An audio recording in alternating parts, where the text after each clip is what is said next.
ఇక అయోధ్యలో అపురూప ఘట్టానికి సమయం ఆసన్నమైంది. బాలరాముని విగ్రహ ప్రాణ ప్రతిష్టకు మరికొన్ని గంటలే మిగిలి ఉన్నాయి.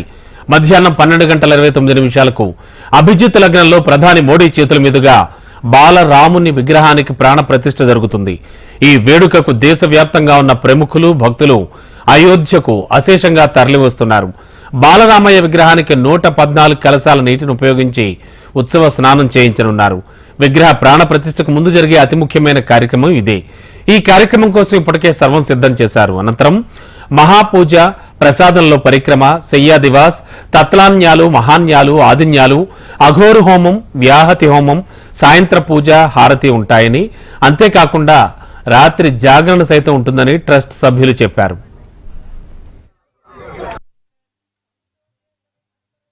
Long wait, and we are all very honored to be there. Thank you. It is a historical event.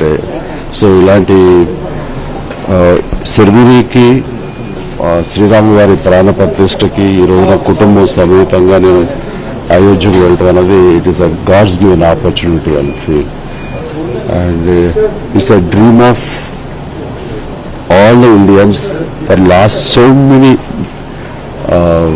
decades. I mean to say more than 500 years, their wishes going to come true.